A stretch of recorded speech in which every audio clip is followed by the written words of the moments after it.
Les doy a todos la bienvenida a esta mesa de discusión, desafíos metodológicos en el estudio de la experiencia musical. Voy a presentar brevemente algunos de los puntos que vamos a trabajar en la mesa de discusión. Voy a enmarcar un poquito la mesa y después le voy a dar la palabra a los integrantes de la mesa, planteando algunos interrogantes sobre la temática. En principio,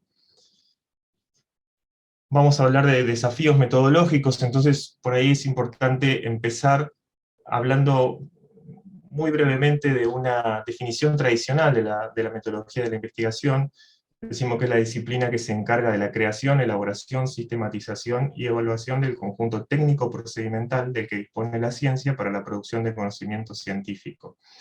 Esta es una definición muy tradicional que de alguna manera se viene pensando ya como una homologación entre lo que es la investigación científica, las ciencias duras, y la investigación en las artes, más específicamente en la música.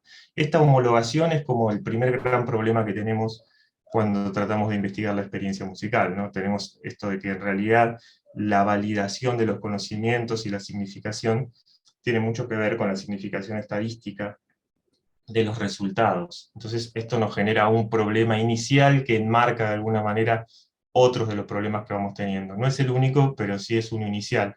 En algunos contextos se piensa que es un tema saldado ya por la utilización de métodos cualitativos para la investigación, pero sabemos y conocemos que en muchas revistas, por ejemplo, para publicar en revistas internacionales, seguimos teniendo la necesidad de tener la validación estadística de los resultados para que el trabajo sea considerado como un trabajo válido. Esto también se vincula con el problema del marco institucional, dónde se insertan nuestras investigaciones, ¿sí? Cuál es el marco institucional y cuál es el sistema de acreditación que tienen nuestras investigaciones dentro del sistema de investigación de las diferentes instituciones y los diferentes contextos más generales también. Al mismo tiempo, otro de los problemas que vamos a discutir en esta mesa tiene que ver con las categorías analíticas en función del marco y la perspectiva teórica, ¿no? Cómo tomamos las decisiones metodológicas, cómo tomamos las decisiones analíticas dentro de un marco teórico determinado, específicamente vinculado a la experiencia musical. Hablando de experiencia musical, entonces, podemos pensar qué es la experiencia musical, y una definición así medio general, pero que un poco enmarca las diferentes investigaciones de las que vamos a hablar hoy. Podríamos decir que todas aquellas actividades o vivencias humanas vinculadas con prácticas musicales de algún tipo pueden ser consideradas experiencia musical. Estas actividades incluyen tocar, componer, escuchar, moverse con la música, cantar, pensar en o acerca de la música, otorgarle sentido, representar música, escribir, hablar de la música o de mi experiencia con la música, etc. Y esto se cruza también con el problema epistemológico de qué tipo de conocimiento estamos hablando cuando hablamos de la experiencia musical. ¿Es un conocimiento científico? ¿Es un conocimiento artístico? No entra en ninguna de esas dos categorías, son múltiples conocimientos. Bueno, entonces, pensando un poco en el conocimiento, es interesante ver qué características tiene ese conocimiento, cómo los investigamos, y por otro lado, si el tipo de conocimiento se define específicamente en cada investigación. Ahora sí, entonces, empezamos con los interrogantes. Este es un planteo inicial de algunos de los problemas que enmarcan los desafíos metodológicos. Los interrogantes los dividí como en dos niveles, para pensarlo primero de una manera más general, una caracterización general de los desafíos metodológicos para el estudio de la experiencia musical, y un segundo nivel más específico que tiene que ver con las investigaciones de cada uno de los integrantes de la mesa de discusión, tiene que ver con los problemas de investigación particulares y los desafíos metodológicos implicados. Entonces, ahora sí, para darle la palabra a los integrantes, y dentro de este nivel de la caracterización general de los desafíos metodológicos para el estudio de la experiencia musical, un primer interrogante podría ser, bueno, ¿cuáles son los problemas de investigación que se abordan desde el área del estudio de la experiencia musical? Enmarcando un poco también lo que luego vamos a hablar más específico de cada investigación. Les paso la palabra, no sé quién quiere empezar a hablar. María. Bueno, hola, gracias a todos por estar acá. Respecto a esta primera pregunta, creo que hay un tema más general en realidad que lo que pregunta específicamente la pregunta, que define en última instancia los problemas de investigación, que es de dónde surge el concepto de experiencia musical. Uno puede pensar que la experiencia musical, como la definiste así en líneas generales vos, Ale, parece correcto, es como un hecho objetivo del mundo, ¿no? Algo que le pasa a las personas. Pero el concepto de experiencia musical es un concepto que es abordado sistemáticamente e incluso acuñado como tal, ¿no? Como experiencia musical, esa unión de esos dos conceptos, por el campo específico de la psicología de la música, y creo que más específicamente por los enfoques postcognitivos. Por ahí acá no estoy del todo segura, pero creo que el concepto no se usaba así antes, hace, no sé, 50 años. Por lo tanto, hay una cuestión general, me parece, inicialmente, que es que los problemas de investigación son problemas de la psicología de la música cuando hablamos de experiencia musical. No significa, por supuesto, que no haya otras disciplinas u otras áreas del conocimiento que no trabajen con el problema que la psicología de la música llama experiencia musical. Eso está claro, digamos, los estudios etnomusicológicos, hasta la musicología misma, trabajan con la experiencia musical, pero no es el problema central ni es un concepto a partir del cual se piensa el objeto de estudio, sino que son temas más tangenciales, ¿no? de esas disciplinas. Por lo tanto, los problemas de investigación que se derivan del área de estudio de experiencia musical tienen que ver con los problemas de la disciplina psicología de la música, y eso ya creo que sí es más dependiente del enfoque concreto, ¿no? de la psicología de la música. Si pensamos que la experiencia musical es una experiencia corporizada, por ejemplo, los problemas de investigación van a vincularse con el rol del cuerpo en la cognición, ¿no? Y con todas las derivaciones que puede tener el rol del cuerpo, en un sentido fisiológico, en un sentido motor, en un sentido neurofisiológico, etc. Si pensamos que la experiencia musical es una experiencia siempre consciente, por ejemplo, como algunas líneas de la psicología de la música plantean, vamos a centrarnos por ahí más en ciertos estados mentales, ¿no? Pero bueno, nada, como una cuestión general me parece que siempre, independientemente del problema de investigación específico, siempre tiene un costado psicológico el mismo concepto de experiencia musical, digamos. Bien, buenísimo. Vos, Javier, justo te quería Sí, bueno, y esto preguntar nos en línea con esto.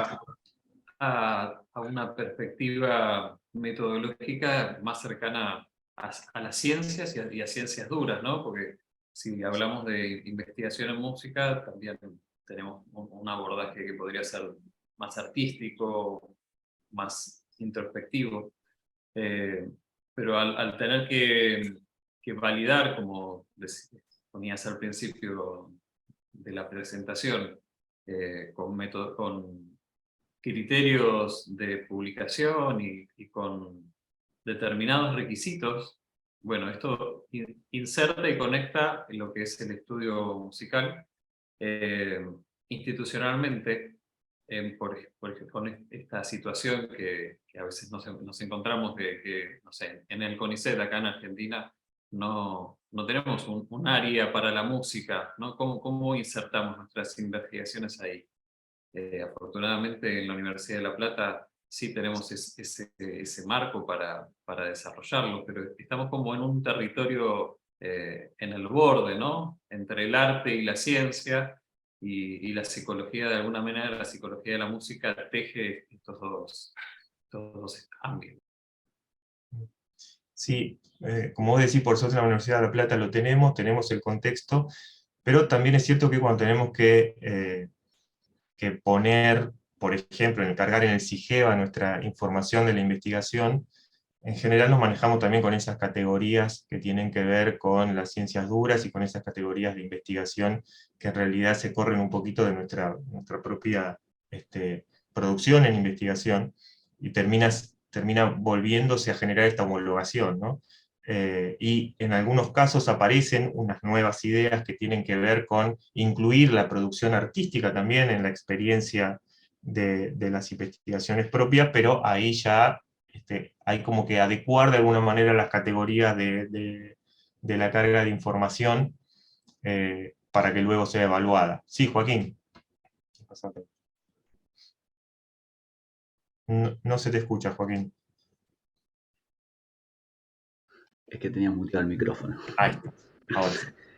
No, bueno, en relación a este problema que están planteando de la homologación, ¿no? Y acerca de qué tipo de conocimiento es el que estamos desarrollando o sobre el cual estamos trabajando, porque digamos que me parece que ahí el tema del abordaje sobre la idea de experiencia musical siempre va a requerir conocimientos y experticia relativa al área de música, y sobre todo a la práctica o fenómeno que estés trabajando, digamos, entendiendo que quizás en el tipo de posición que tenemos de la idea de un investigador participante y no totalmente fuera o objetivando el objeto de estudio, valga la redundancia, digamos, en una visión de tercera de persona, donde el objeto de estudio le es ajeno, sino que estamos pensando en un investigador que está comprometido afectivamente, que está comprometido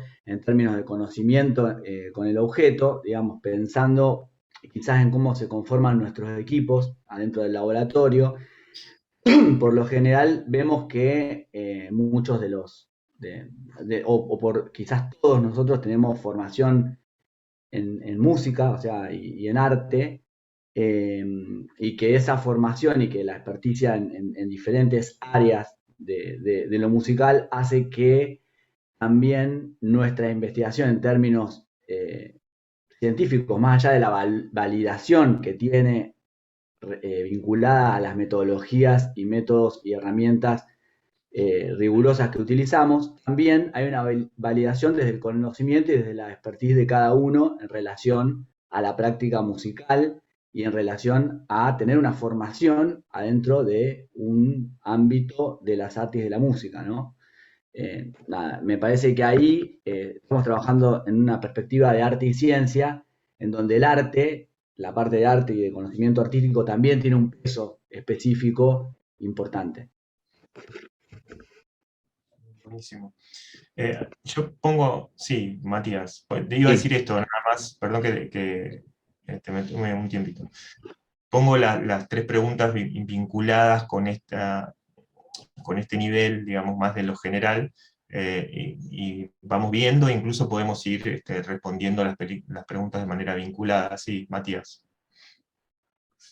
Bien, bueno, a mí me gusta pensar la experiencia musical, digamos, desde por ahí un marco de la filosofía, en el sentido de que los temas que surgen suelen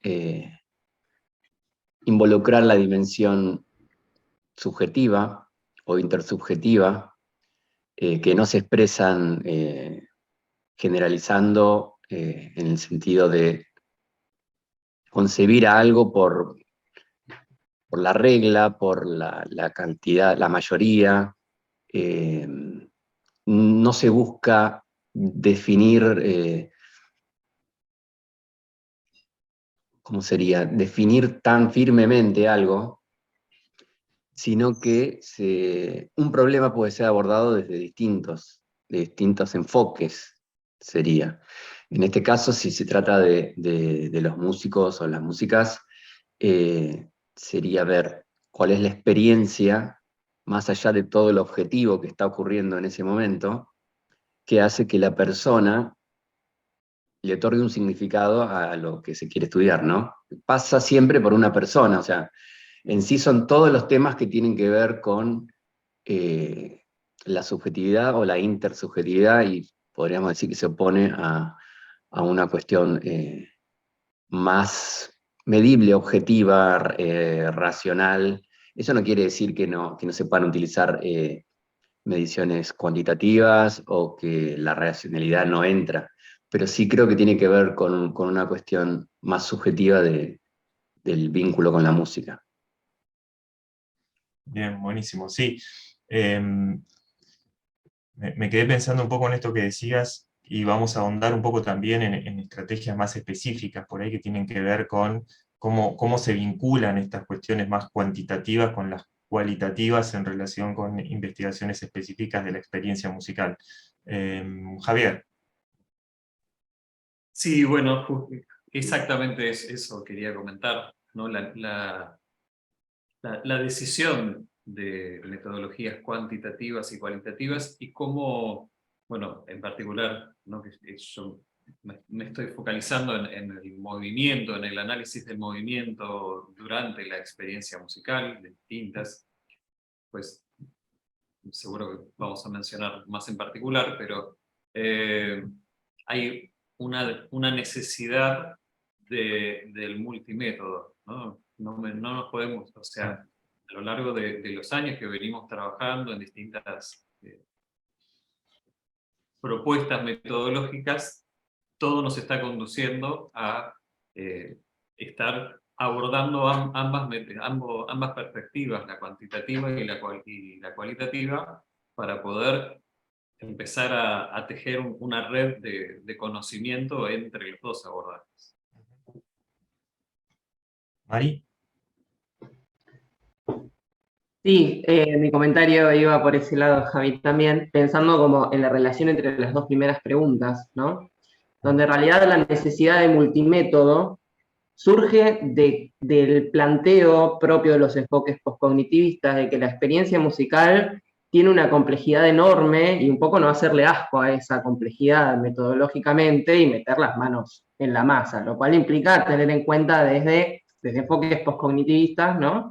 El rol del cuerpo, la definición de los estados mentales en juego, la definición de los procesos fisiológicos, subprocesos incluso, la incorporación de las variables culturales y sociales, que todos esos, por nombrar algunos, ¿no? Que se me vienen ahora a la cabeza, que son todas variables que en general creo que el espíritu actual y por lo menos el espíritu de nuestros estudios en el laboratorio son intentar incorporarlas, dejar de lado las menos posibles, digamos, en cada uno de los estudios para no modificar esa experiencia musical que se ve atravesada por todas estos procesos cognitivos y variables en general, que por ahí pueden ser contextuales también.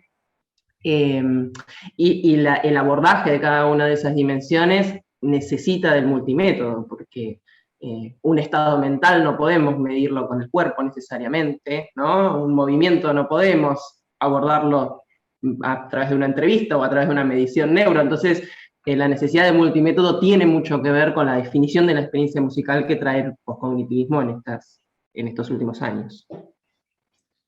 Sí, creo que estamos como de alguna manera respondiendo o vinculando las tres preguntas, ¿no?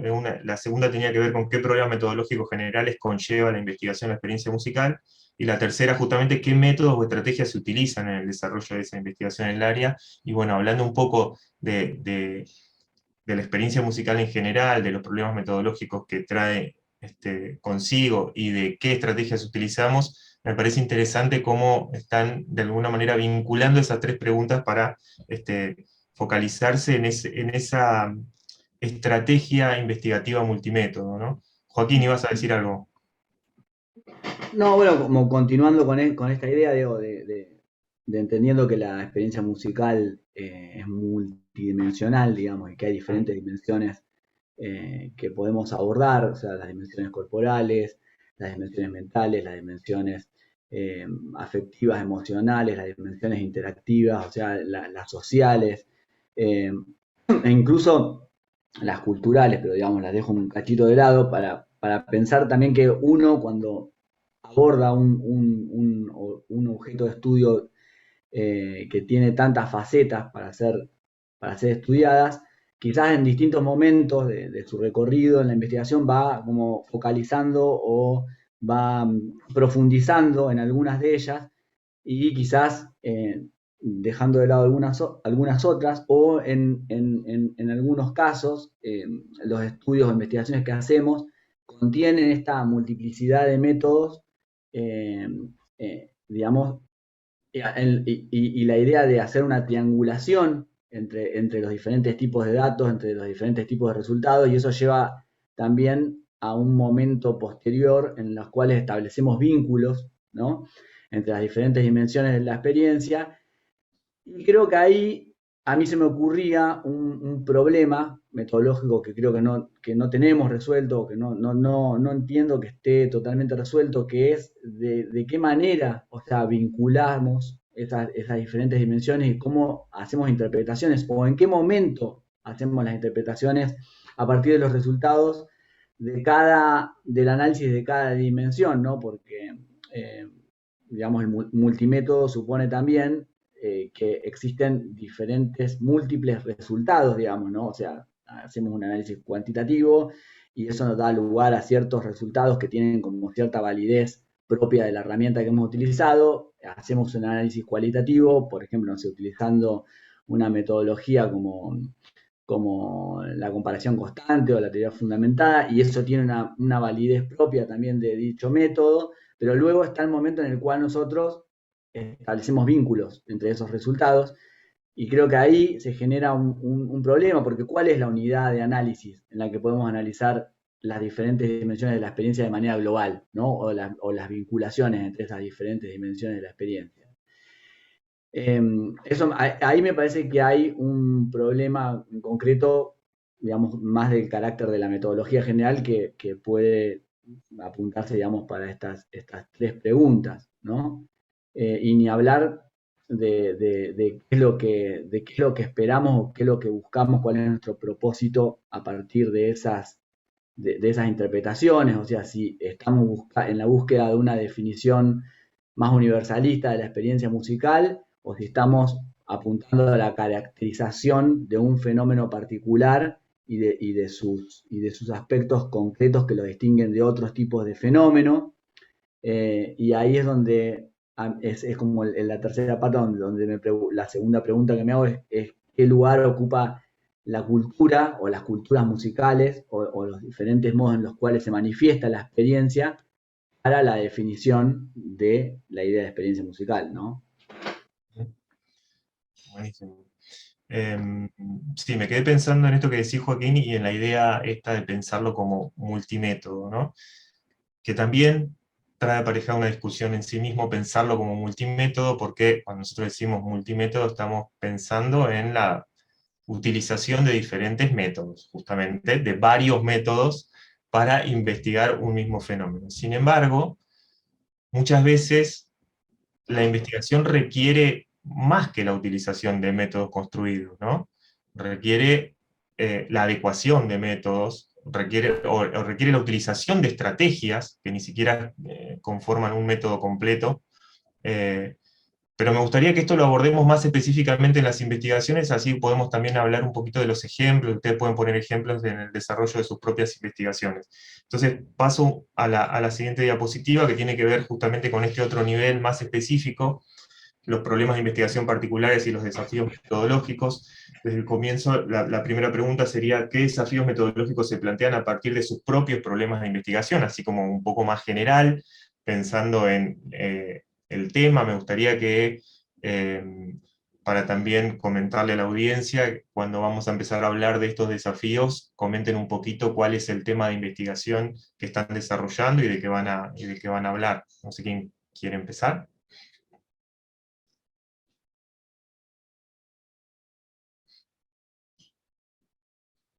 Javi.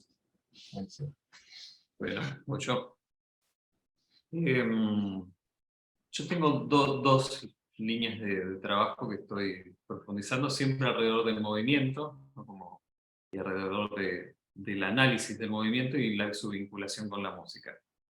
Una de ellas tiene que ver con la dirección coral, ¿no? Que es mi formación inicial y mi actividad actual. Y entonces, bueno, ahí claramente es una actividad donde el director se está moviendo, está comunicando con cosas, ¿sí?, de distinta índole. Bueno, dentro de toda esa gran cantidad de cosas que pueden suceder, mi interés particular tiene que ver con la comunicación de contenidos expresivos. Y ahí ya, bueno, ya hay todo un problema porque es la definición de qué es lo expresivo. Pero yendo a la conexión directa de música-movimiento, lo podríamos de pensar más fácilmente, por ejemplo, en la tarea de frasear, ¿no? Yo tengo que, como director, quiero comunicar, quiero construir tanto en una situación de ensayo o en una situación de concierto, una interpretación, ¿sí? Y entonces, el modo en que me muevo, no solo el cuerpo, no solo las manos, ¿sí? Bueno, todas las preguntas están abiertas, no hay nada, no hay respuestas aún. Pero ese foco sería de cómo el modo en que se administra la energía del movimiento, ¿sí? Y cómo se vincula con la energía sonora. Y bueno, ella trae un problema metodológico, porque nosotros la música la pensamos, estamos muy atravesados por la partitura, ¿no? Por una antología musical de una temporalidad discreta, o sea, está toda fragmentada nota a nota. Y en realidad, por otro lado, el movimiento es un flujo continuo. Y por otro lado, la experiencia de hacer música, de tocarla, de cantarla, de escucharla, es una continuidad. Pero entonces ahí, metodológicamente, al momento de empezar a analizar y a comparar, bueno, está la ausencia, hay poca cantidad de categorías disponibles para describir la música como continuidad, la música como patrón, podríamos decir, o como caracterizar un fraseo, o sea, categorías musicológicas para caracterizar un fraseo. Y uno que habla de, no sé, del carácter, o el modo, y empiezo a traer cosas prestadas de otros dominios para tratar de describir esa manera que quiero de decir esa frase musical. Y ahí es donde aparecen las metáforas con el movimiento, ¿no? Porque el movimiento tiene una caracterización continua, una temporalidad continua. Bueno, y entonces empiezo a ahondar en el movimiento y cómo describir ese movimiento, y me doy cuenta que en realidad uno quiere comunicar significados, intenciones, musicales, ¿no? Para que el otro haga, o para decir, vamos a decirlo de esta manera. Y entonces también hay poca cantidad disponible de categorías de movimiento que tengamos en nuestro lenguaje cotidiano para hacer esas descripciones. También son como muy generales, no sé, se me viene a la cabeza categorías de la psicología como que venimos usando en el equipo, como son las formas de la vitalidad, ¿no? Explosivo, impetuoso, y miles más, pero son muy generales, muy globales, y a la hora de yo querer hacer un análisis y una descripción puntual, ¿cómo caracterizo en el movimiento eso?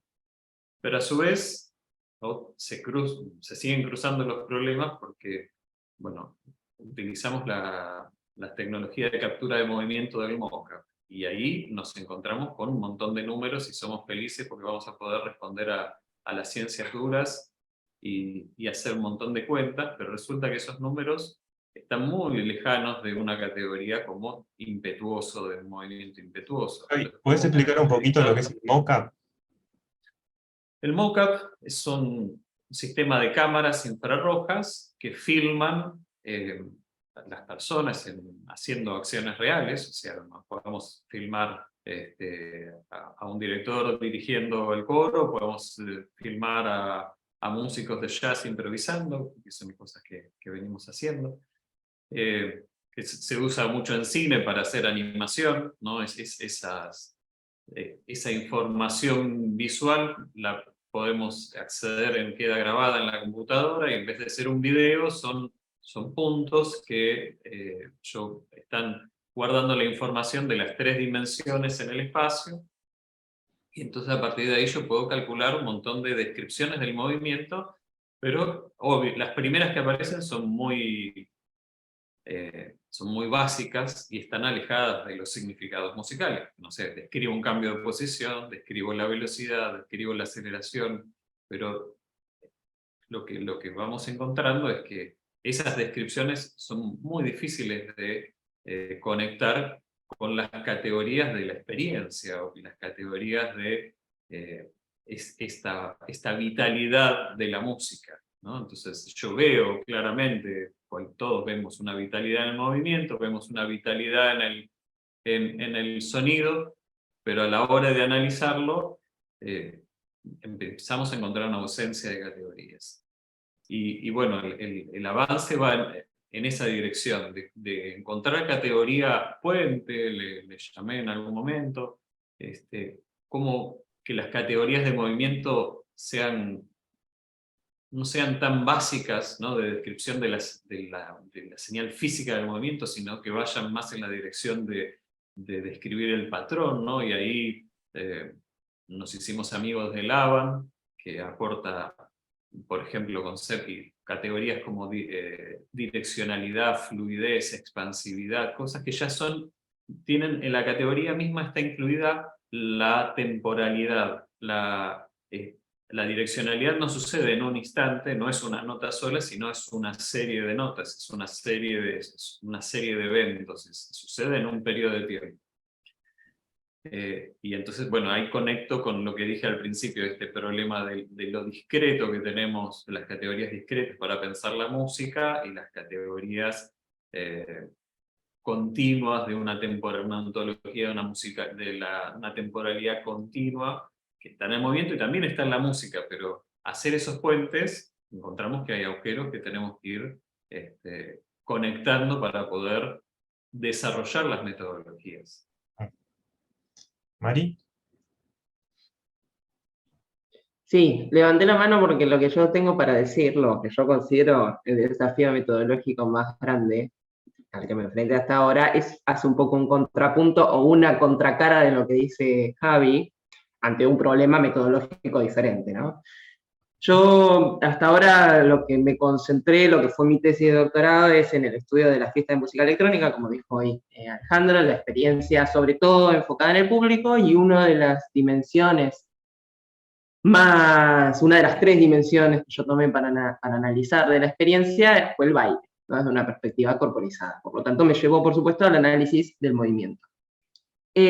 Lo que se hace en general no, lo que se hace siempre en el campo de la psicología de la música, cuando se estudia el movimiento y cuando se estudia particularmente los movimientos, inclusive más allá de los movimientos de la performance musical, por ejemplo, cuando se quiere estudiar el baile, el método privilegiado es el uso de tecnologías de captura de movimiento, lo cual implica necesariamente llevar a la persona a una situación de laboratorio. En algunos casos de algunos bailes, creo que eso puede ser ecológicamente viable, suponiendo un baile que tiene una coreografía, como por ejemplo, ahora después de nosotros viene la conferencia de Luis Naveda, que él estudió el samba brasilero, que tiene una serie de pasos que están bastante predefinidos. En el caso de la música electrónica no pasa eso, y hay una serie de estudios en el campo de la psicología de la música, donde llaman a una persona sola, a un laboratorio, a moverse con 30 segundos de diferentes tracks de música electrónica, y los resultados y las interpretaciones que se sacan de eso se generalizan a que el baile con música electrónica y el baile en las fiestas es así. A mí eso me parece bastante terrible. No porque está bien el estudio de movimiento, pero no podemos generalizar esa situación a una situación tanto más compleja, que está atravesada por tantas otras variables que van desde el horario, el consumo de estupefacientes, el ir con amigos, el estar predispuesto a ir a una fiesta y tener ganas de ir a bailar, el que haya un DJ que está leyendo la pista y acomodando la música, todas esas variables desaparecen en esa situación, y en mi perspectiva, tomando eso como perspectiva epistemológica básica, a la hora de idear un plan de acción metodológico, yo decidí no hacer eso y por lo tanto descartar el uso de las tecnologías de mediación, que no, por lo menos en el caso del mocap, no es posible de llevar a una fiesta por las características del sistema, lo cual me llevó a tener que, pensar qué método usar.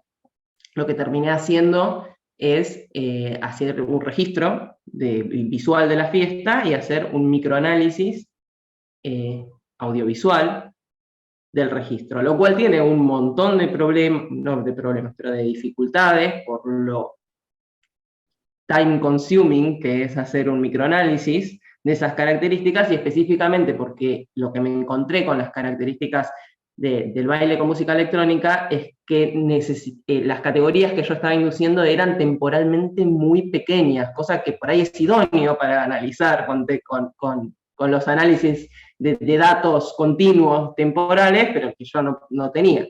Así que nada, ese fue el desafío metodológico más importante. Mi idea era, por supuesto, hay otras formas, ¿no? En el libro como es de Lehmann, Maes, de la interacción corporizada, no me acuerdo exactamente el nombre, ellos plantean la posibilidad de llevar el laboratorio a las situaciones reales, ¿no? En el caso del baile, muchas veces se usan acelerómetros, por ejemplo, ¿no? Que, bueno, tiran ciertos tipos de datos que por ahí son posibles de analizar de forma más automática y por lo tanto, bueno, que llevan menos tiempo de análisis, pero bueno, en el medio vino la pandemia, así que terminé quedándome solamente otro problema que se cruzó en la metodología de todas las investigaciones de esta época, así que bueno, terminé quedándome con los datos de video, con todos los problemas metodológicos que eso conllevó.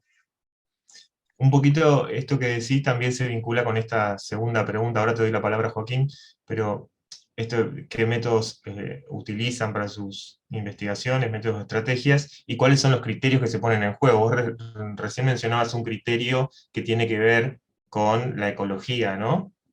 Con lo ecológico de la situación. Joaquín.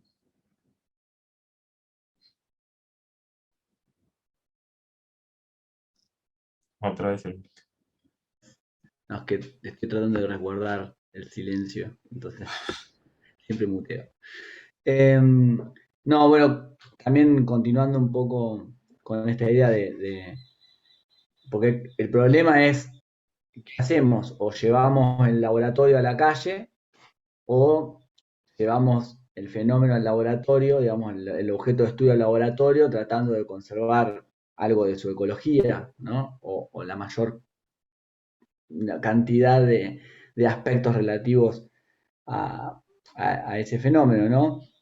Y, digamos, como para dar otra posibilidad de resolución de la cuestión, o sea, les cuento un poco cómo la cuestión de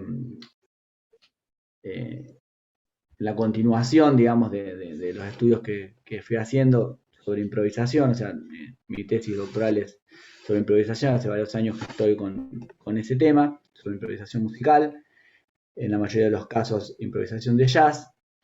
El último estudio sobre el cual estamos trabajando en el equipo se hizo en laboratorio, porque sí se utilizó mockup, sí se utilizaron tecnologías de captura de movimiento, pero la idea fue tratar de generar una serie de condiciones dentro del laboratorio en las que se trata de conservar al máximo la ecología. Por ejemplo, o sea, bueno, los músicos tocan en estudios de grabación habitualmente, el laboratorio hace las veces de un estudio de grabación.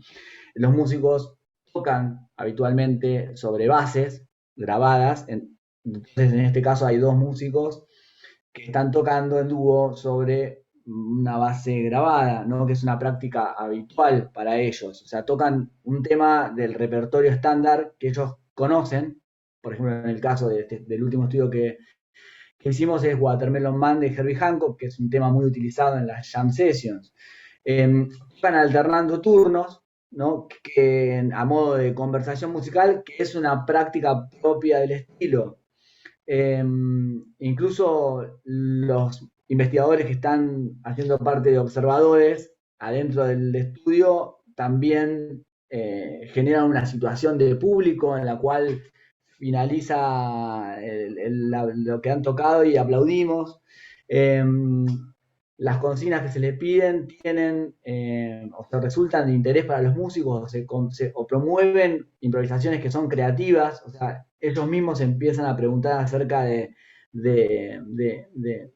cómo es que improvisan y cómo los lleva la situación a generar música original. La idea es que toquen música, no es que simplemente resuelvan una tarea, ¿no? Se busca un ambiente distendido, o sea, hay café, mate, sándwich, o sea, me parece que todo eso, incluso el hecho de que, por ejemplo, yo soy improvisador, ellos me reconocen como parte del contexto, o sea, participo de los contextos en el cual ellos forman parte, sociales, los contextos sociales, culturales, que ellos forman parte, entonces me reconocen como un par, verme ahí, digamos, junto a otros y otras músicos, ¿no? Me parece que todo eso colabora a que la situación sea más ecológica, más allá de que estamos tomando datos de mocap, más allá de que tienen los sensores en el cuerpo, más allá de que hay miles de cables en un estudio que fue montado para esa ocasión y que estamos todos escuchando por auriculares, digo, me parece que la situación resguarda cierta ecología de la práctica real en donde se pueden tomar datos para poder trabajar luego con metodologías múltiples, ¿no? Claro, esto que hablábamos un poquito antes, la idea de que hay determinados problemas en los cuales el llevarlo al laboratorio no genera un desfasaje tan grande desde lo ecológico, de la situación ecológica real. Mati. Bien, bueno, sí, quería contarles un poco por ahí sobre las investigaciones que hice y por ahí desde donde hablo cuando estoy acá en la mesa. Por lo general, bueno, hemos trabajado acá con los colegas, inclusive con Alejandro en algún trabajo, donde más me he sentido cómodo es en la entrevista, que es una herramienta, se podría decir, particular, que es muy interesante, muy fascinante. No garantiza como herramienta que uno se acerque a la experiencia, pero intenta eso, entonces se produce un tipo de vínculo con la persona que se quiere entrevistar para que eso surja, ¿no? Y bueno, como un dato para la investigación suele ser un dato, bueno, que utiliza el lenguaje hablado, el lenguaje verbal, y suele ser una elaboración que puede llegar a ser de la propia persona, de la propia reflexión de su práctica, de sus vivencias, y además en donde quien entrevista se involucra en la construcción de esa elaboración verbal. Entonces ahí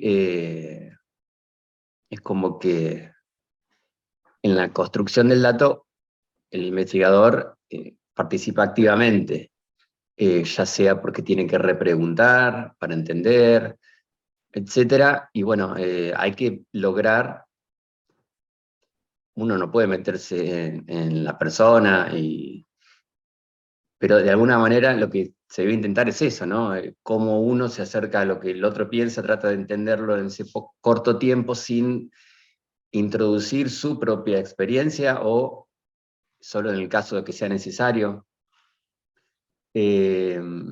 Así que bueno, ahí todo un desafío, me parece a mí, también, ¿no? Porque no es algo que se dé fácilmente en otros ámbitos, por ejemplo, ámbitos donde hay especialistas que analizan a las personas, por ejemplo, también eso puede llevar muchos encuentros. Entonces, bueno, me ha tocado hacer entrevistas individualmente, también me ha tocado hacer entrevistas, por ejemplo, con María. Y bueno, ahí también hay que decidir en qué momento se entrevista. Por ejemplo, cuando entrevistábamos a los DJs, decíamos, no los vamos a ir a entrevistar después de que tocan porque hay una fiesta. O sea, inclusive la parte después de tocar puede llegar a ser para el músico una parte necesaria que por ahí uno puede decidir interrumpir o no interrumpir, porque quizás empieza la reflexión o empiezan algunas cosas que necesitan. Bueno, hay que decidir siempre el momento en el que se entrevista. Bueno, es muy interesante. Y creo que bueno, hay que prepararse para eso, ¿no? Digamos, hay como que tratar de de pensar bien la situación, cómo contextualizarla y cómo crear ese vínculo. Y te sumo algo ahí que me parece también importante vinculado con la segunda pregunta, ¿no? El criterio, por un lado, de selección de ese método de recolección de datos, y en segundo lugar, el trabajo posterior que hay que hacer en la entrevista, ¿no? Porque después tenemos que realizar toda la construcción del dato, o la construcción de categorías que nos permitan ver de todo eso que se dijo en la entrevista, cuál es el dato relevante para la investigación. Te lo pregunto, Mati, y después pasamos, María. Sí, me viene bien la pregunta, porque en realidad el éxito, digamos, depende también de que vos empezás un poco a analizar ahí también, mientras haces la entrevista. Y es la oportunidad que vos tenés en ese momento de aclarar cualquier cosa, por ejemplo, una palabra que usa la persona, en qué sentido la está usando, porque después uno uno lee quizás textualmente lo que dice y hace una interpretación, y en realidad uno lamenta no haber preguntado cosas, bueno, uno siempre se critica después. Pero claro, yo creo que tiene que ver con eso, que uno, cuando analiza, a veces está como fuera del dato, y en ese momento estás ahí, y entonces por eso no se te ocurre preguntar, porque estás teniendo un conocimiento de algún significado que lo estás viviendo en realidad. Así que sí, es un momento de acción, por eso decía al principio. Después viene el análisis también, por supuesto, pero ahí ya no se puede modificar, digamos. Tiene que ver con la interpretación, la elaboración, la categorización, etc. Pero como vos decís también en el análisis, está toda la experiencia de la experiencia del momento, digo, del investigador que realiza la entrevista. Entonces hay cosas que están resueltas desde esa experiencia de haberlo vivido, ¿no? Claro, sí. Digo, pensando en las categorías y en los términos y cómo se utilizan los conceptos en esa misma charla. ¿Mari? Sí, siguiendo específicamente con el método de la entrevista, estaba pensando en algo, y voy a poner un ejemplo concreto, pero que en realidad es un ejemplo, lo podemos llevar a muchos otros ámbitos, creo, de algo a lo cual el equipo de investigación todo el equipo nos estamos enfrentando en las diferentes investigaciones que estamos haciendo, porque estamos como Chabela, Isabel Martínez, está como liderando un programa de investigación o un proyecto de investigación en torno a la perspectiva de segunda persona, que nos enfrenta a la necesidad de identificar y ponerle nombres a ciertos estados mentales que las personas que estemos estudiando, ya sean DJs y público, como trabajamos con Mati, que es parte de mi tesis, pero esa parte la hicimos con Mati, o ya sea en el experimento que estamos llevando adelante que comentó Joaquín en relación a la improvisación de jazz, donde tenemos que identificar estos estados mentales durante la experiencia musical, y que desde la perspectiva de segunda persona, pero no únicamente desde la perspectiva de segunda persona, por eso digo, es un ejemplo, en realidad esto se aplica a otras teorías postcognitivistas, el supuesto y el supuesto teórico es que esos estados son inconscientes, son tácitos, se desarrollan momento a momento, tienen una aparición y desaparición espontánea y contingente dependiendo de la interacción, del contexto, y toda esa caracterización teórica a la cual nosotros adscribimos, ¿no? Por eso, por lo menos inicialmente, ¿no? Después podemos llegar a discutir algunas cuestiones, pero nosotros adscribimos a eso, y eso hace que sea empíricamente inestudiable, por definición.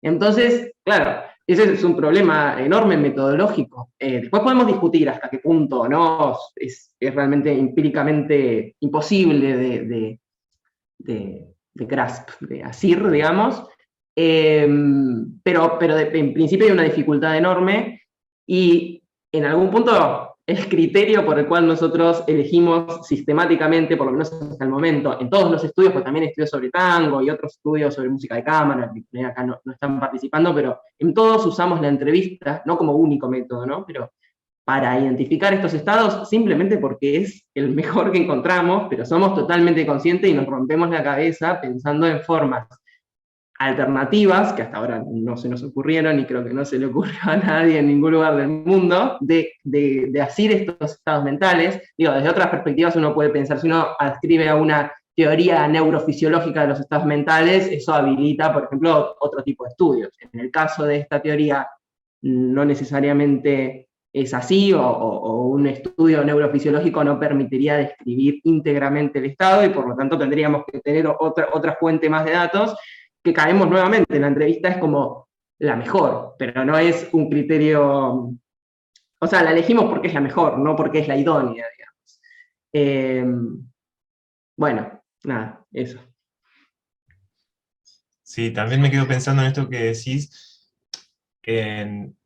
claro, ¿cuánto representa lo que dice la persona en la entrevista de esa experiencia que vivió previamente, ¿no?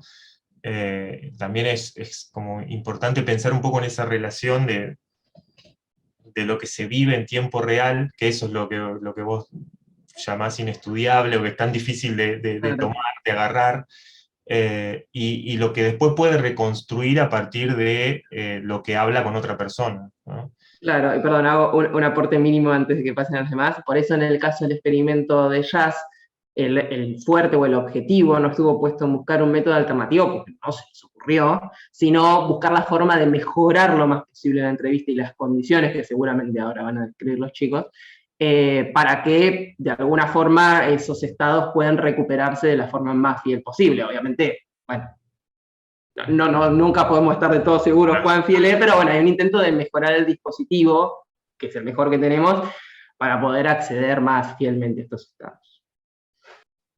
¿Javi? Sí, bueno, y en dirección de esta construcción de métodos, sigo ahora con este estudio de improvisación en el jazz, ¿no? Uno quiere o intuye que en el movimiento uno podría llegar a encontrar alguna emergente de esa, o de la interacción, o de lo que está pasando, de los intercambios que están sucediendo. Pero bueno, no es autoevidente ni autoanalizable. Y entonces estamos desarrollando, estamos buscando a ver cómo acercarnos a eso para analizar, a partir del análisis de movimiento, vincularlo con la información de las entrevistas, en poder especificar categorías que se vinculen desde un abordaje y desde el otro, para ir acercándonos a, bueno, el movimiento podría llegar, no sé, a hablar de el sentimiento de estar tocando juntos, de encontrarnos en el éxito de este momento de la improvisación,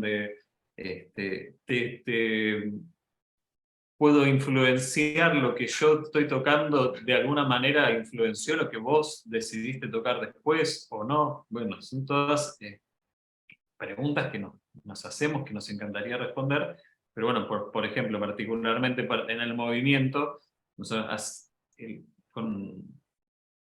hace años empezamos con una propuesta de una metodología que es el análisis de causalidad Granger, porque se utiliza en un montón de estudios, lo hemos visto en estudios de interacción, en cuartetos de cámaras, en orquestas, en dúos. Bueno, pero las necesidades de nuestra perspectiva de descripción encontraban como insuficiente lo que nos podía decir ese análisis de Granger, donde lo primero que obteníamos era un número global de descripción. Bueno, en toda esta improvisación general hay tanta flujo de información de uno a otro, ¿no? Describirlo desde quién está siguiendo a quién, ¿no? Quién es el músico líder y quién es el que lo está siguiendo. Pero eso también nos llevó a adecuar esta causalidad Granger a la problemática que mencioné al principio, que es el flujo en el tiempo, ¿no? O sea, no nos alcanza con describir, bueno, en toda esta instancia de este minuto, estos 3 minutos de improvisación, fue más o menos, hubo más o menos interacción.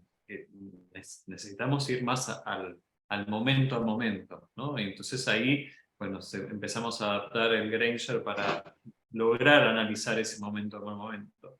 Pero después otra práctica en la metodología es, en general se usa analizar la información del movimiento de la cabeza como el gran emergente y el gran comunicador de todo el cuerpo, pero empezamos a cuestionarlo. no podía ser, que desde la perspectiva que abordamos nosotros, tenemos que tomar el cuerpo como en su totalidad, no podemos quedarnos con la cabeza. Entonces, vuelta a modificar y adaptar ese método para poder hablar del cuerpo completo, y entonces ahí empezamos a ver, por ejemplo, en estas improvisaciones, que hay un saxofonista y un guitarrista que resulta que cada uno usa el cuerpo de una modalidad distinta. Entonces no es lo mismo la cabeza del saxo que la cabeza del guitarrista, y entonces ahí ya vuelta a una nueva adecuación. Bueno, y así es la evolución, ¿no sé? Demanda un ajuste constante de la metodología para que la descripción sea más cercana a los objetivos del objeto de estudio. Sí, ahí me parece interesante también cómo se van enlazando las preguntas, las respuestas de ustedes en relación con las preguntas, ¿no? Porque esto que estás diciendo, Javi, tiene mucho que ver con esta construcción de nuevos métodos, adaptaciones de nuevos métodos y construcción de estrategias que permitan de alguna manera hacer el foco en ese lugar donde que queremos ver. Lo mismo que decía Mari en relación con la adecuación de las entrevistas o la búsqueda, el mejoramiento de las entrevistas para que llegue al punto de exactamente encontrar aquello que, si bien, como dice Mari, nunca estamos seguros de que de que esa reconstrucción es completamente fiel, hay mucha información ahí que es relevante para el estudio, ¿no? Joaquín. Ya estamos como en un estado de enlazando preguntas. Sí. No, digo, quiero decir dos cosas. Una tiene que ver con lo que estaba hablando María, y otra con lo que estaba hablando Javier. Digamos, ellos estaban refiriendo a un mismo estudio, que es el que estamos realizando ahora en este momento sobre improvisación, con Isabel Martínez, que tiene un análisis profundo de cada una de las dimensiones de la experiencia, por lo tanto requiere un montón de herramientas diferentes, tanto para la toma de datos como para el análisis. En relación a la entrevista, quería agregar sobre lo que dijo María, o sea, que también tiene que ver con esto de la adaptación o construcción de nuevos métodos. O sea, el método que se desarrolló en el equipo para poder agarrar esa experiencia que de esos estados mentales internos a los cuales no podemos acceder, tiene que ver con la recuperación de la experiencia de los participantes en el visionado de su propia performance, en un momento inmediatamente posterior a haber tocado. O sea, los músicos tocan en la toma de datos, que también está siendo observada por un grupo de investigadores que toman nota de lo que está sucediendo. Y el equipo prepara un video, y en pocos minutos estamos en otra sala con esos dos mismos improvisadores visionando el video que acaban de tocar hace unos minutos, o sea que es un visionado inmediatamente posterior a la performance. Y toda la entrevista se realiza en base a ese visionado, en donde cada uno de los participantes puede detener el video, o también los investigadores, y esas entrevistas son entrevistas largas que duran a veces 45 minutos y están a su vez siendo registradas en video y son analizadas en un momento posterior. Entonces, la complejidad del método, porque acá se cruzan diferentes metodologías. O sea, nosotros hemos hecho revisión sobre los métodos de entrevista semiestructurada y no estructurada, sobre los métodos más de tipo conversación. Hemos hecho revisión también de los métodos de entrevista con visionado que existen, pero la novedad me parece que es la inmediatez en el visionado, la combinación con una observación participante en un momento previo, la elaboración de preguntas por parte de los observadores. O sea, tiene toda una complejidad en la cual se combinan diferentes metodologías, y creo que digamos, pensando también en la validez y credibilidad de los resultados, ¿no? Pues en un posterior momento se recurre a métodos de análisis cualitativo que son valorados por la comunidad científica, como es el método de comparación constante. Entonces, vamos como sumando, creo que capas de rigurosidad con cada una de las etapas del experimento, y creo que la validez, o sea, tiene que ver tanto con la tradición de cada una de estas metodologías que tiene, o sea, la tradición que tienen estas metodologías y su utilización en la comunidad científica, pero también tiene que ver con una sólida combinación de todas estas metodologías, ¿no? Y ahí me quedo pensando, ¿no?, en dos cosas. Una, en la cuestión de las dificultades, que es la primera pregunta, y otra en la cuestión de la credibilidad. En relación a las dificultades, o sea, yo veo que para poder hacer una investigación de este tipo, uno necesita un equipo grande, de gente formada, de muchos investigadores, que necesitas también un financiamiento institucional potente para poder llevar a cabo esta investigación. La mayoría de las personas que trabajan en el laboratorio o están con becas de investigación, o sea, los que les permite también desarrollar, ¿no? Y disponer de tiempo para poder realizar esto. Nosotros hicimos la toma de datos a 20 dúos de improvisadores, y cada una de las tomas lleva aproximadamente de 2 a 3 horas como mínimo, solamente la toma. O sea, ni hablemos de todos los testeos previos, el armado del equipamiento del laboratorio, etcétera, etcétera. Entonces, digo, ¿qué es lo que nos permite realizar una investigación de este tipo y que también colabora a la validez y la credibilidad de los resultados? Es la matriz institucional del laboratorio, los recursos de infraestructura y de equipamiento que tenemos y los recursos humanos, ¿no? Y me parece que esto o sea, forma parte de la metodología. Digamos, cuando uno se propone un objeto de estudio o se propone un propósito de investigación, no teniendo los recursos disponibles, o sea, no teniendo la factibilidad con la cual poder realizar el estudio, está imposibilitado de realizar una investigación sólida y con criterio de validez. Después, cada uno de la credibilidad de los resultados de la validez va a tener que ver como con cada una de las etapas de la investigación, ¿no? Lo difícil es generar validez a nivel general. O sea, creo que la única manera de que un estudio de este tipo tenga validez a nivel general es que cada una de esas etapas sea sólida, ¿no? Y creo que es una cuestión de tiempo y de recursos, ¿no? Me parece importante que también salga este tema, porque no es solamente el deseo de generar credibilidad y validez lo que nos permite hacerlo, ¿no? También es cierto lo que vos decís, pero también es cierto que, digo, para no echar por tierra esperanzas, que un investigador o un grupo pequeño también puede aportar conocimiento a ciertas investigaciones y otorgarle validez y hacer, digamos, organizar de tal manera sus investigaciones de acuerdo a los problemas de investigación que generen la producción de conocimiento válido, ¿no?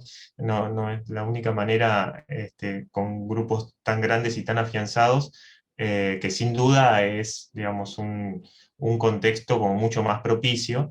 Pero digo, no es la única manera. Mari, vos ibas a decir algo. Estamos igualmente ya vinculando con la última pregunta, y esto, les pido que si podemos ir como redondeando en estas 4 preguntas y en las cosas que van diciendo en función de ir ya cerrando en la mesa. Mari. No, yo no iba a decir nada, tengo muchas cosas para decir, pero por ahí mejor, si querés, sigamos, así hay lugar para preguntas. ¿Sí? Bueno. O bueno, si alguien quiere decir algo, pero digo, no. Está bien. Pensé que habías levantado la mano, me quedé con... Habrá sido antes, capaz. Bueno, no sé si alguien más quería agregar algo de esta última pregunta. ¿De qué manera entran en juego la rigurosidad del método y la validez y la credibilidad de los resultados? Ahora ya Joaquín dijo varias cosas al respecto. Mati. Sí, tiene que ver con lo que decía Joaquín y con pensarlo bien, poder justificar bien lo que se hace, y cuando se trata de algo que es nuevo o es construido, de poder detallar bien todas esas decisiones que se van tomando y esas acciones que a veces se dan por sentado que son fáciles, pero en realidad lleva tiempo, dedicación, discusión. Y yo creo que eso uno tiene que incluirlo en la publicación o en el trabajo que está haciendo para mostrar algo que el método quizás no te da validez por sí mismo, porque o es algo nuevo que nunca se hizo. Entonces, bueno, todo eso tiene todo un lugar que también hay que poder poner en palabras, digamos, ¿no? Eh, ¿Alguno más quería agregar algo al respecto del tema de la validez y la rigurosidad del método? No. Bueno, hago un pequeño cierre de las cosas que fueron saliendo incluso en los intercambios anteriores que fuimos teniendo para organizar la mesa, y vamos agregando también algunas cosas que salieron hoy, y después damos tiempo a alguna pregunta. Yo puse esto a modo de cierre, de las cosas que fuimos intercambiando en relación con la dificultad metodológica para estudiar la experiencia musical, cosas que fueron saliendo bastante también en esta discusión puntualmente, ¿no? La vinculación entre estrategias cualitativas y cuantitativas, puse 2 veces cualitativas ahí, pero ustedes me entienden, cualitativas y cuantitativas. La idea de pensar el multimétodo, la idea de pensar cómo se vinculan esas estrategias cualitativas con las cuantitativas, y cómo podemos encontrar esos puntos de contacto, esto de que planteaba Javier en relación a todos esos datos numéricos, cómo se vinculan con la experiencia sentida, etc. Después, el uso de métodos alternativos y ad hoc, esto que fueron construyendo, fueron creando diferentes métodos y modificando otros métodos en función de sus propios temas de investigación, y cómo se vincula eso con la experiencia musical en sí misma. Puse también encontrar, adecuar, crear y vincular categorías de análisis que puedan explicar la experiencia musical vinculadas al marco teórico de la investigación. Esto que también salió hoy cuando lo mencionó Javi, esta idea de plantear un poco categorías que nos permitan analizar esos datos. Lo hablamos también en relación con las entrevistas, ¿no? De cómo construimos las categorías que nos permitan analizar los datos que salen en las entrevistas. Muchas veces categorías que son existentes, que se han utilizado para analizar datos del estilo, pero también muchas veces construimos las categorías. Hay metodologías que también se basan en la construcción de categorías nuevas, ¿no? Después también surge la validación vinculada a la explicación y justificación, esto que decía Mati recién, de que de alguna manera explicamos la elección, explicamos cómo elegimos los métodos, cómo elegimos las estrategias, qué características tienen esos métodos en función de nuestra propia investigación y nuestros temas. Estos son como los puntos relevantes que fuimos trabajando, y como a modo de cierre, esta idea de que el estudio de la experiencia musical requiere un pensamiento metodológico abierto, flexible, antidogmático, adaptable, que permita advertir las necesidades de cada problema de investigación y seleccionar, adecuar o construir las estrategias metodológicas que permitan abordar el problema para conocer las particularidades del fenómeno investigado. Pongo esto así como una condensación de muchas de las cosas que fueron saliendo en este párrafo, ¿no? Bueno, dejo de compartir, así damos espacio a las preguntas. No sé si alguno de los panelistas primero quiere agregar algo, y si no pasamos directamente a las preguntas. No. Bueno, entonces, de los participantes, ¿alguien quiere hacer alguna pregunta o algún aporte, alguna apreciación de estas cosas que se estuvieron discutiendo? Miriam. Bueno, me resultó sumamente esclarecedor todo este problema metodológico. Realmente es como muy difícil seleccionar el método. Y bueno, le agradezco a todos el aporte. Y me quedo con la preocupación del método que por ahí más hemos utilizado nosotros en nuestra investigación, es la entrevista. Y me queda siempre esta preocupación, que ahora veo que es compartida, sobre, bueno, cuál es el sesgo que uno le pone a estas categorías. Está bien construir las categorías y vas haciendo la selección, pero muchas veces me queda esa preocupación de la validez de lo que estamos del análisis en base a al sesgo que uno le va poniendo y a la experiencia propia que vamos teniendo, ¿no? Entonces, esto me sirvió un montón para pensar eso, pensar que esta es una preocupación válida, porque a veces lo sentía como que era una preocupación personal, digamos, una cosa que me pasa a mí porque no manejo la metodología bien, digamos. Pero bueno, ¿cuál es el límite o cuál es la línea entre esta validez de lo que le está diciendo y el sesgo que le está poniendo el propio investigador, ¿no? Así que bueno, realmente eso me sirve un montón para pensar y sí, para ir hilando más fino cada vez en este tipo de metodología y cómo poder implementarla, ¿no? Es un comentario, ¿no? Pero bueno, me sirve. Gracias, Miriam. Gracias, buenísimo. Mario, ¿vos querías decir algo al respecto? Sí, sí, un poco ilustrar algo que nos pasó con Mati, una decisión metodológica que tomamos en un trabajo y que refleja un poco esta complejidad que comentaba Miriam y esta preocupación compartida. Cuando con Mati hicimos una serie de entrevistas y decidimos analizarlas con el método de comparación constante y analizarlas juntos. Y cuando nos enfrentamos a la hora de analizarlas juntos y buscamos un montón en papers, ¿no? Y en lo que es la disciplina metodológica, a ver si había métodos ya establecidos de cómo analizar en conjunto con el método de comparación constante, nos encontramos con que no había mucho, entonces ideamos un método de cómo aplicar el método, ¿no? Dijimos, bueno, vamos a analizar por separado, hacer el estudio de comparación constante por separado, y después nos vamos a juntar y vamos a discutir para identificar si el otro tiene algún sesgo. Si en la charla nos damos cuenta de que en las categorías del otro hay un sesgo del otro. No nos peleamos, pero fueron intensas las primeras sesiones, era como, no, ¿cómo vas a poner eso, Matías? Y no, pero ¿cómo vas a decir eso? Eso lo estás pensando vos, eso no es así, eso no está acá. Y finalmente, cuando después de un tiempo, llegamos a, que estuvo buenísima la experiencia, porque salieron muy claramente los sesgos al trabajar de a dos, sobre algo que habíamos hecho individualmente, porque cuando uno también analiza de a dos, esos sesgos individuales también se borran un poco.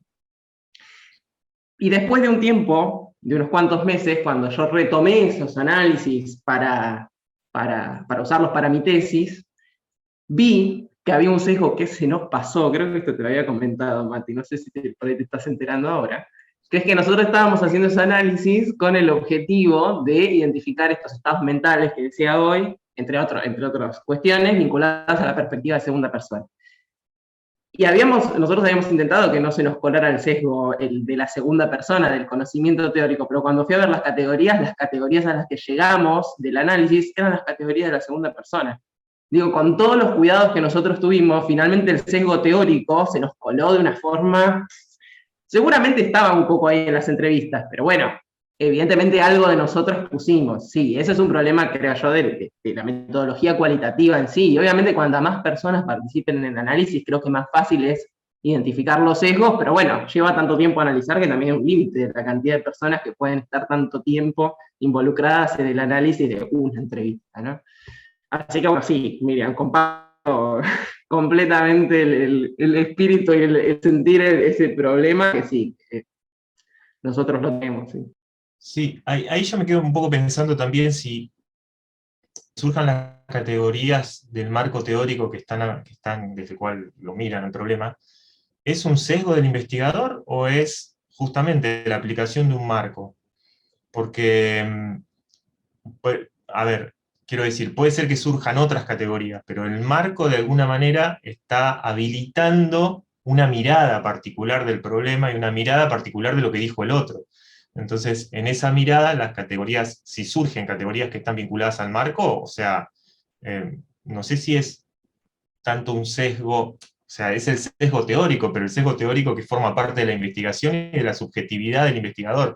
Quiero decir, siempre tenemos la subjetividad del investigador presente en todo tipo de investigaciones, las más supuestamente objetivas, ¿no?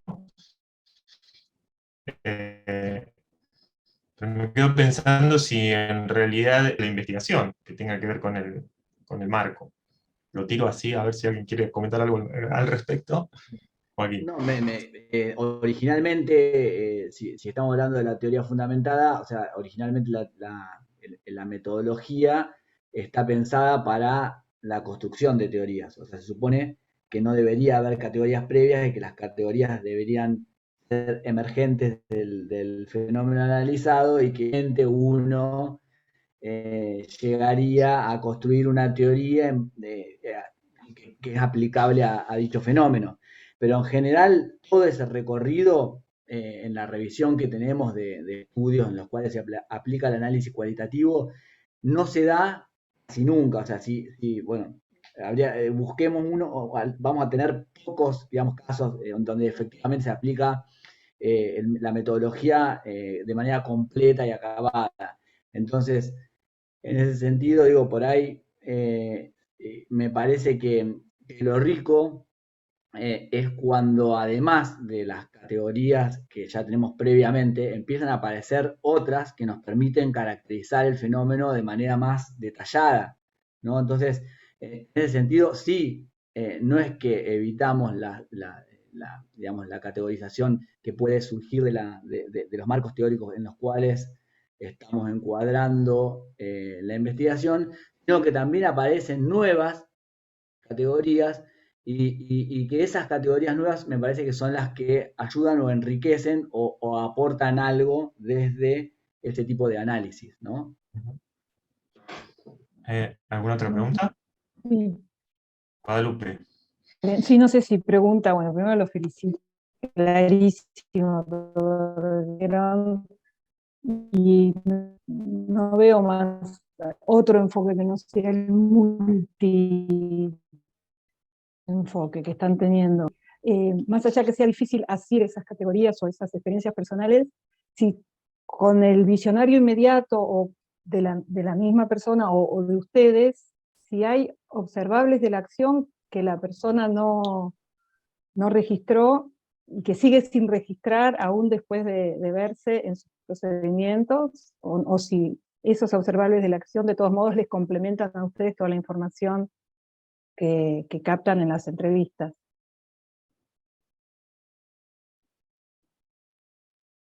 ¿Te puedo contestar, Lupe? Chabela quiere responder.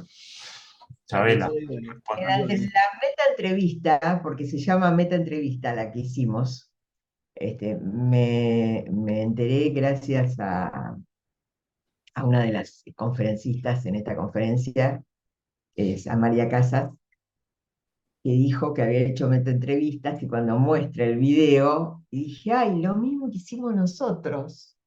Y nosotros buscando el nombre, cómo se podrá llamar esto, y bueno, ya está, por supuesto, categorizado en el estudio de la metodología.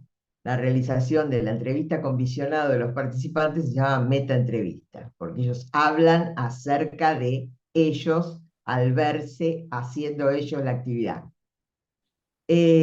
Pasó varias veces que algunos dijeron, ah, mira, no me di cuenta que estaba haciendo eso. Y cuando una de las que preguntaba a las personas de los entrevistadores le dice, bueno, pero ¿y ahora que lo viste? Y bueno, pasó, que no me di cuenta, pero pasó. No me di cuenta que lo había mirado, pero lo miré y además me puse con él a hacer un único gesto. Y otro de los músicos que estaba preocupado por la tarea, porque decía, bueno, yo estaba un poco conflictuado porque tenía que resolver la tarea de tocar junto con... Y bueno, le decían, es como en la session. No, en la jam session no es igual que en la jam. En la jam session yo toco sin pensar y qué sé yo, y acá tenía que resolver la tarea. O sea, estaba fijado en que a pesar de todo lo que nosotros habíamos hecho para tratar de que fuera lo más natural posible, el alumno 10 escolar quería resolver la tarea bien y entonces estaba preocupado porque como es una investigación, había que resolver la tarea. Entonces... Está la expectativa del que es observado. Es muy Claro, complejo el claro, fenómeno. pero se dio en 40 personas, porque en realidad 20 dúos, 40 personas, se dio en uno solo de ellos. Así que yo creo que tuvimos bastante, lo pensamos, o sea, lo hicimos bastante bien en el sentido que para los demás resultó bastante natural dentro de todo, y uno solo se conflictuó. Pero ese dijo, bueno, pero sin embargo, salió bien esa frase. A pesar de todo, tocamos bien. O sea, como que es tan compleja la experiencia musical que pasan un montón de cosas al mismo tiempo. Y Y no es que natural explicitar lo que se hace. y Pero está, más la idea de que nosotros vamos a poder explicarla también es como una especie de utopía. Nosotros podemos bueno, acercarnos, eh, y en definitiva, lo que dicen cada uno, digamos, porque así como dijo Alejandro, respecto de la subjetividad del investigador, ¿no? Cuando uno dice el sesgo, ¿en qué sentido dice el sesgo de lo que está diciendo la persona acerca de sí mismo? Digamos, entonces, cuando uno hace terapia, ¿está sesgado todo el tiempo? Porque está con el analista hablando de su experiencia. Entonces, sí, son años y años y años de sesgo. O sea, en realidad esa idea del sesgo es una idea que viene de la investigación, digamos, positivista. ¿Cómo evitar los sesgos? En realidad sería cómo incluir las variables o la variabilidad en la experiencia. Entonces, por eso puede haber distintas maneras de aproximarse y distintas respuestas, y que en realidad, como dice Kuhn, ¿no? La idea es que ese grupo de datos esté relacionado de alguna manera coherente, sin tener una pretensión de explicar todo, creo yo. bueno, por mi parte, felicitaciones. Muchas gracias. Perdón, quiero decir una cosa. Estoy totalmente de acuerdo. Acá aparece lo colonizado, ¿viste? El sentimiento universal de definir los universal. Sí, me parece, comparto lo que decís, Chabela. Muy de acuerdo. Sí, es que la metodología de la investigación, por eso también estaban las preguntas, esta idea de la validación, ¿no? Porque la metodología de la investigación tiene como todo una tradición de hegemonía, ¿no? Una hegemonía metodológica que yo un poco quise presentar desde el comienzo de la charla, con esa diapositiva que hablaba de la homologación. Esta idea de que en realidad tiene que haber determinados pasos, determinadas características de cada método, determinada validación para que justamente pueda ser publicado o pueda ser considerado válido directamente. Entonces, en ese sentido, hay algunas líneas actuales sobre discusiones que tienen que ver con pensarlo de otra forma la investigación, ¿no? Pero bueno, es como todavía muy incipiente y se está trabajando en ello, y nosotros también venimos de una tradición en la cual tenemos muy presente esa validación de los datos, esa prioridad de lo cuantitativo sobre lo cualitativo, etc. Entonces, lo venimos discutiendo, lo venimos trabajando, y van saliendo cosas, pero también nos aparece siempre el fantasma de la colonización y la colonialidad en Total. los discursos. Sí, ¿Puedo sí. hacer un comentario en defensa del uso de la palabra sesgo? Sí. No, no, igual, acuerdo completamente, pero me parece que, por lo menos, el uso que yo estaba haciendo de la palabra sesgo iba por otro lado, que justamente tiene que ver con una mirada totalmente descolonizadora, y que tiene, particularmente estoy pensando en la propuesta de Irene Vasilachis, que lo que propone es justamente evitar en el análisis cualitativo, y particularmente en el análisis microanalítico, digamos, no respecto de la teoría fundamental, sino el análisis profundo y minucioso para inducir categorías, donde básicamente la propuesta de ella es que el investigador tiene que intentar correr su mirada lo más posible para dar lugar a la mirada del otro, ¿no? Dejando de lado su propia hegemonía como investigador, digamos, y correr su mirada. Obviamente eso es muy complejo, un poco lo que comentaba que habíamos hecho con Mati la estrategia fue intentar hacer conscientes de nuestra parte cuál era nuestro punto de vista para identificar si estaba apareciendo. Y para eso usamos como una perspectiva así más intersubjetiva, porque uno mismo es muy difícil darse cuenta de su propia mirada, de su propio punto de vista. Nada, esa aclaración. Me pueden discutir, pero bueno, me refería a eso. Ahí no hay más tiempo, ¿no? Pero yo también me quedé pensando en por qué estamos emperrados en que los observables, que ellos sean conscientes de los observables. ¿Por qué no en la descripción que se haga no puede quedar como, bueno, determinadas cuestiones no son conscientes, son espontáneas? Porque ahí lo queremos forzar nosotros también, me quedo pensando. Para seguir. Bueno, ya nos quedamos sin tiempo.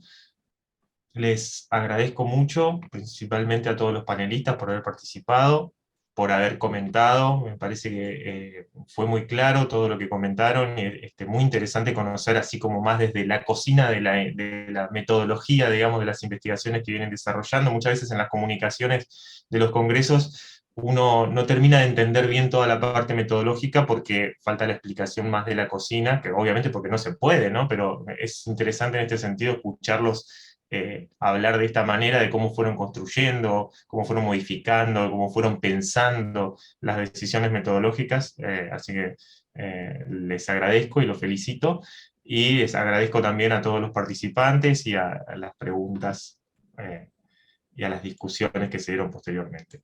Bueno, cerramos acá. Muchas gracias. Gracias, Ale. Gracias, y gracias, Ale, por organizar todo. Chao. Muchas gracias.